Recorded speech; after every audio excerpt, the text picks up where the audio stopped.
Happy Rosh Chodesh Adar Bet. I can't even tell you how much I look forward to this month.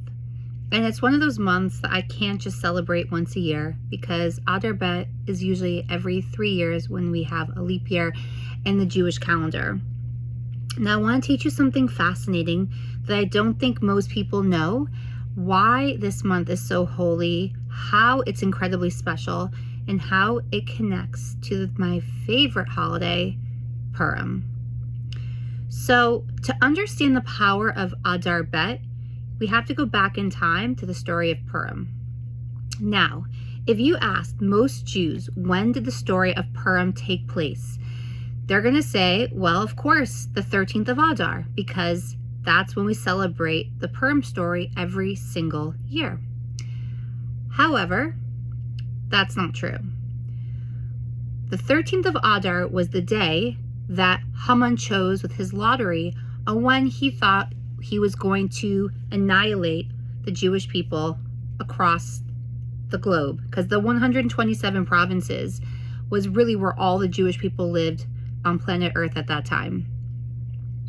But the actual historical story of Purim took place a month later in the month of Nisan, which is when we have the holiday of Passover. So interesting, right? So if the whole story took place during Nisan, why do we celebrate Purim in the month of Adar? Even more fascinating is when Esther asked all of the Jewish people to fast for her and to unite under her for 3 days before she risked her life going to Achashverosh and having her 2 parties, where she basically exposed Haman's evil plot against the Jews.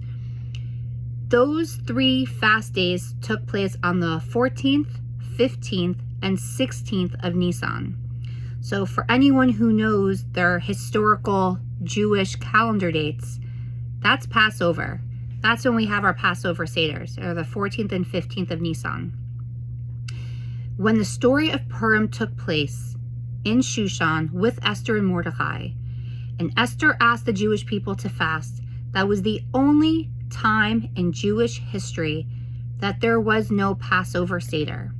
No matzah, no more maror, nothing. In the Gemara, there's a whole debate between Esther and Mordecai, where Esther basically tells Mordecai that the Jewish people have got to fast. If she's going to risk her life, this is what she needs. She needs the people to pray and to fast for her. Mordecai, of course, says that this is Passover.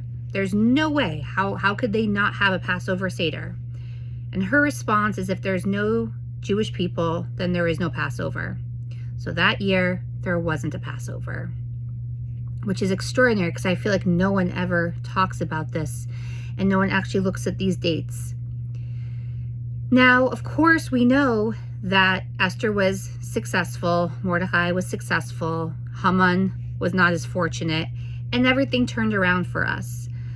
But then why do we celebrate Purim on the 13th of Adar? Purim represents not what happened historically back in Shushan, but more that we can have a major impact on our future, that the future is not written in stone. So even when there's a terrible decree against us, even when the whole world seems against us, everything is dire and depressing and gloom, we can still make a difference. And that's Purim. So we don't celebrate what historically happened back in Shushan. We celebrate the date that was supposed to be our destruction. And then not only did it not become our destruction, but it became the day of ultimate joy, celebration, and victory amongst the Jewish people. That we can actually change the upper worlds, that our unity and our strength on the ground has a profound effect above. Now, when there's a leap year, like this year, and there are 2 Adars, we don't celebrate Purim in the first Adar, we celebrate it in the second Adar. Now that's another question, why? To me, and I've never heard this answer before, but I feel very strongly that it's correct. I believe it's because of something incredibly special. When we have a second Adar and we celebrate Purim, it's the only time in the Jewish calendar where we're not exactly 1 month or the other, because Adar Bet falls somewhere between Nisan and Adar Aleph. It's a in-between gray zone. So in reality, it's almost like we're celebrating the historical dates of Purim, especially when you look at Shushan Purim, because it really falls when the fast of Esther historically happened. We're celebrating that we can change the future, that we have this future date that we were supposed to be destroyed and we weren't, but we're living in the present. It's when the past, the present, and the future all kind of combined into one, and that there really is no such thing as time. It's all happening simultaneously, and that everything is being created constantly, and that there's this unbelievable power in our Jewish calendar, especially this year, especially in a leap year, that we can merge all these worlds, that the past influences us, the future inspires us, but the present is where we actually are grounded and we're here to fight.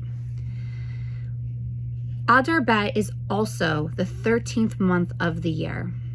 In Hebrew, or Gematria, I should say, the words that share that numerical value of 13 are Echad, oneness, and Ahava, love. Love and unity is everything. It's how we unite. It's how we create change. It's how we do the unimaginable. And when the Jewish people united under Esther and Mordechai, the world changed. Because 2,500 years later, we are still here. I can't stop thinking about what's going on in Ukraine right now. That because of one leader, because of Zelensky, he united his cabinet, he united his party members, his Ukrainian people, and then that united the world under, such incredible pressure against a real evil. But there's a power of this month. There's a power of transformation. There's a power that you can flip things upside down and anything is possible.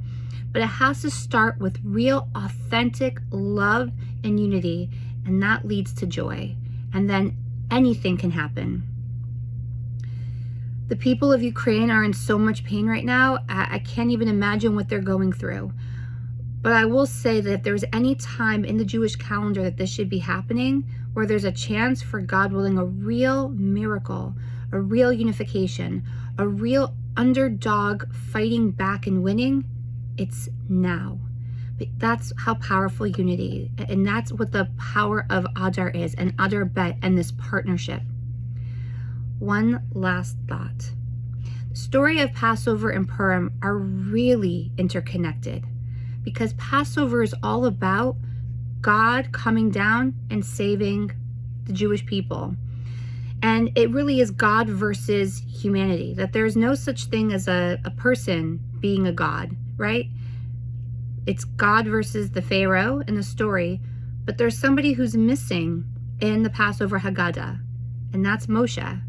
Moses is not mentioned in the Haggadah anywhere, because it's all about God, and that ultimately there's something outside of time, space, and matter, whether or not we fully can comprehend what that energy is, that has the power to make crazy changes in the natural world.